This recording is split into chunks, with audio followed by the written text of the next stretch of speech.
दोस्तों ये वही शाही कक्ष है जहां बैठकर भारत के प्रथम गृह मंत्री श्री सरदार वल्लभ भाई पटेल ने भरतपुर रियासत को भारत में विलय किया था। ये वही शाही कमरा है। दोस्तों ये राजा महाराजाओं द्वारा इस्तेमाल किए जाने वाले उनके व्यक्तिगत उनके पर्सनल हथियार हैं।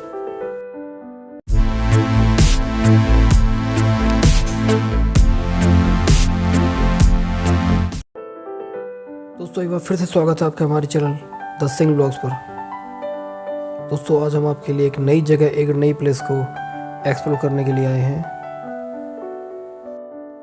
और दोस्तों जिस जगह हम आए हैं ये जगह भारत का एकमात्र अजय दुर्ग कहलाया जाने वाला भरतपुर का लोहागढ़ का किला है।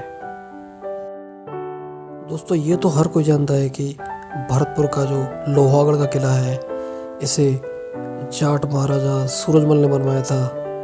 तो दोस्तों इसलिए आज हम भरतपुर के म्यूजियम में आए हैं जहां राजा महाराजाओं से जुड़ी हुई कुछ वस्तुएं, उनके उपयोग में आने वाली कुछ ऐसी चीज़ें हैं जिनको हम आज एक्सप्लोर करेंगे, जैसे कि उनके हथियार, उनके मनोरंजन में आने वाली कुछ वस्तुएं, उनके पोशाक, उनकी तलवारें, उनकी बंदूकें और काफ़ी कुछ चीज़ें हैं। दोस्तों हम आपको आगे इस वीडियो में दिखाएंगे। तो दोस्तों हमारे साथ वीडियो में बने रहिए और हमारे वीडियो और चैनल को लाइक और सब्सक्राइब जरूर करें।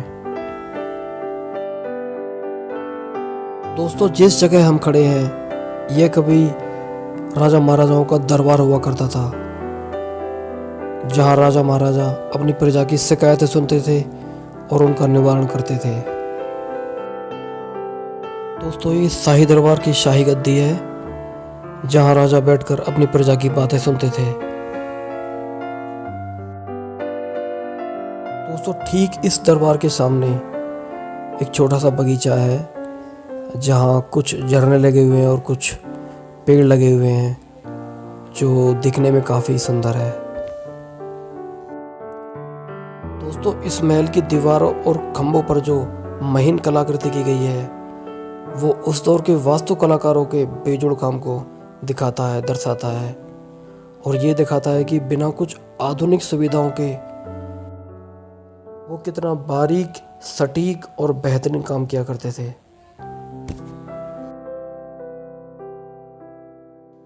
दोस्तों इस शाही दरबार में रखी हुई राजा महाराजाओं की पोशाक, उनकी तलवार और उनकी ढालें हैं जिनका उपयोग वो अपने लिए करते थे। दोस्तों ये भरतपुर म्यूजियम का बाहर का गेट है जहां से आप टिकट लेकर भरतपुर म्यूजियम के अंदर प्रवेश कर सकते हैं।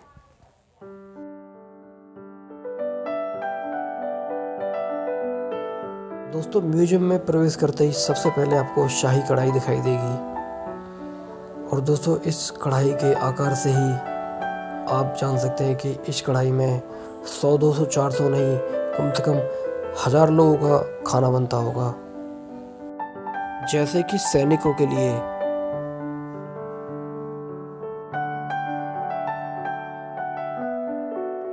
यहाँ पर हिंदू देवी देवताओं के कुछ शाही मूर्तियां रखी हुई हैं।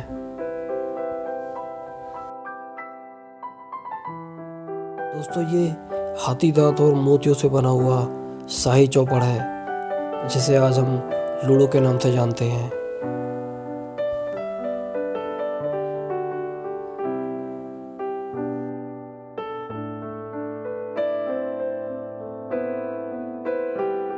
दोस्तों अब हम बात करते हैं उस कमरे की, उस शाही कक्ष की जहां बैठकर भारत के प्रथम गृह मंत्री श्री सरदार वल्लभ भाई पटेल ने बैठकर भरतपुर रियासत को भारत में विलय किया था। दोस्तों कहते हैं कि यह शाही कक्ष भारत के आज़ाद होने से और आज तक एक जैसी अवस्था में है। और दोस्तों इस शाही कक्ष की सभी शाही वस्तुओं के चारों तरफ एक चैन का घेरा बनाया हुआ है जिसे लोग इसे हानि ना पहुंचा सकें और इसे छू ना सकें।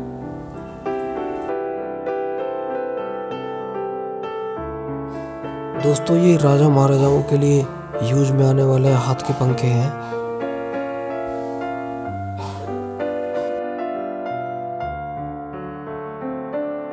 ये शाही कक्ष की साफ सफाई करने के लिए झाड़ू रखी हुई है।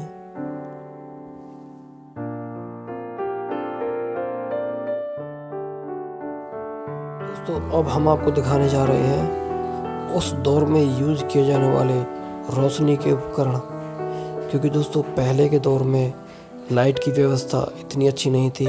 तो दोस्तों राजा महाराजा अपने शाही कक्षों में रोशनी के लिए इन्हीं उपकरण का यूज किया करते थे। दोस्तों अब हम आपको दिखाने जा रहे हैं सैनिकों द्वारा इस्तेमाल की गई पोशाक, उनकी रक्षा कवच तथा उनके मुकुट। दोस्तों जो युद्ध में जाते वक्त उनके लिए ढाल का काम करती थी, उन्हें सुरक्षा प्रदान करती थी।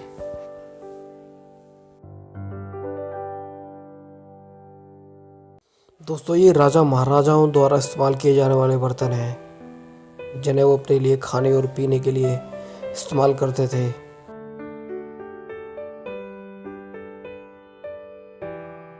दोस्तों ये तस्वीर महाराजा बलवंत सिंह जी की है, जो अपने नवरत्नों के साथ बैठे हुए हैं और इनका शासनकाल सन 1825 से लेकर सन 1853 ईस्वी काल तक रहा।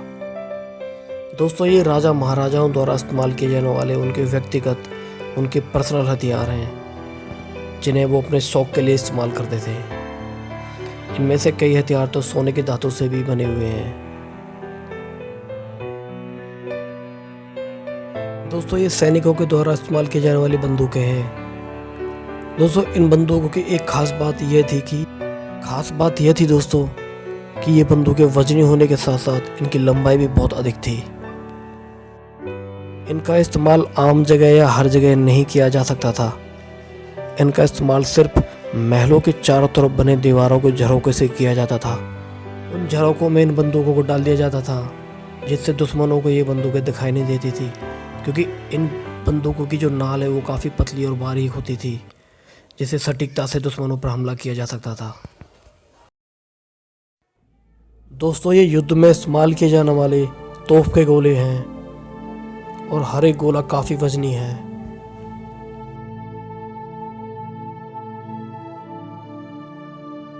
दोस्तों ये संगीत वादक यंत्र रखे हुए हैं, जिनका इस्तेमाल वो अपने मनोरंजन के लिए करते थे। दोस्तों अगर आपको हमारा व्लॉग पसंद आया है तो प्लीज़ हमारे व्लॉग और चैनल को लाइक और सब्सक्राइब जरूर करें। धन्यवाद।